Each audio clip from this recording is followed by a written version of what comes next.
NRI Vasavi association ఆధ్వర్యంలో కే convention హాల్లో విలేకరుల సమావేశం జరిగింది. ఈ సమావేశంలో వరంగల్ జిల్లా అధ్యక్షుడు దివాకర్ వైద్యనాథ్, శ్రీనివాస్, రజనీ పాల్గొన్నారు. తర్వాత దివాకర్ మాట్లాడుతూ ఎన్ఆర్ఐ కుటుంబ సభ్యులను, వారి పిల్లలను వైద్యంలో, విద్యలో తన వంతు బాధ్యత వహిస్తామని కోరారు.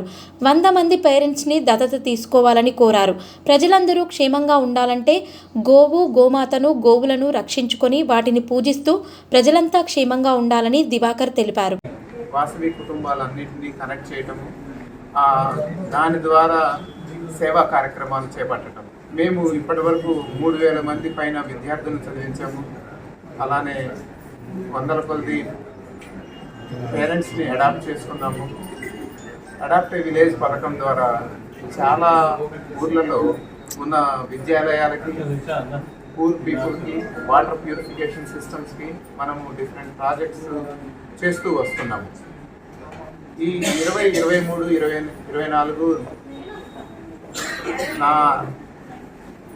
మా టర్మ్ అండి. నేను ప్రెసిడెంట్గా ఎన్నికైంది ఈ టర్మ్కి. ఈ టర్మ్లో మేము కొన్ని కొత్త కార్యక్రమాలను తీసుకొచ్చాము. ఈ పుస్తక మిత్ర కార్యక్రమము మనము పుస్తకాలని విద్యార్థుల దగ్గరికి తీసుకెళ్ళడం ఎలా అనే ముఖ్యోద్దేశం. మనము ఊర్లో ఒక గ్రంథాలయము లేకపోతే ఒక పట్టణంలో ఒక గ్రంథాలయం పెడితే అందరూ అక్కడికి వచ్చి చదువుకోవాలి. కానీ అదే మనము పుస్తకాలను తీసుకెళ్ళి మన ఎలిమెంటరీ స్కూల్స్లో, అప్పర్ ప్రైమరీ స్కూల్స్లో, హై స్కూల్స్లో పెట్టామనుకోండి, వాళ్ళకి అక్కడే యాక్సెస్ ఉంటుందని అక్కడ స్టార్ట్ చేసి ఆ విధంగా మనం ఈ లైబ్రరీస్ని అక్కడ తీసుకెళ్ళాము. ఇప్పటి వరకు 150 పైన లైబ్రరీని మనము మొదలు పెట్టడం జరిగింది. దీనికి వలన మనం 90,000 పైన పుస్తకాలని ఈ విద్యాలయాలకు అందించడం జరిగింది. ఒక 70 నుంచి 80,000 మంది విద్యార్థులకు ఈ పుస్తకాలు అందుబాటులోకి వచ్చాయి. దీనివలన పుస్తకాలను చదవటం వలన అందరూ కూడా ఎంతో ఎదగొచ్చు. ఆ పిల్లల క్రియేటివిటీని పెంచడం కోసం ఉపయోగపడుతుందనే ముఖ్య ఉద్దేశం.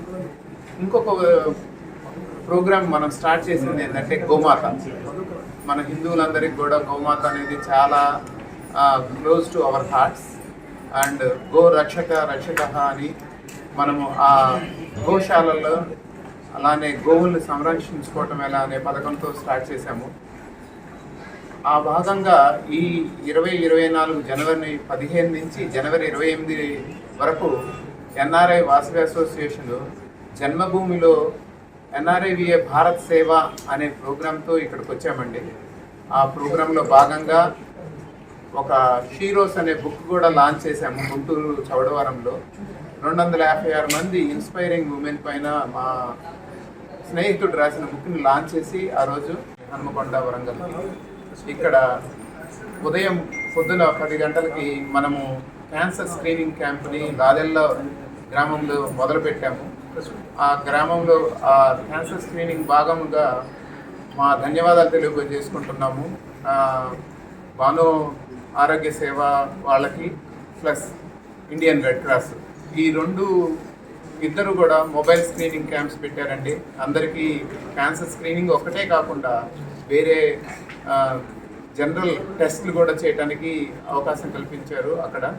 దాని తర్వాత ఒక 2 లైబ్రరీస్ లాంచ్ చేశాము. ఒకటి లాదేళ్ల గ్రామంలోని పబ్లిక్ స్కూల్లో, ఇంకొకటి వచ్చేసి సాయి స్పందన స్కూల్లో కూడా మనము ఇంకొకటి లాంచ్ చేయడం జరిగింది. దాని తర్వాత మహర్షి గోశాలకు వెళ్ళి అక్కడ గోమాతల్ని మనము పూజ చేసుకొని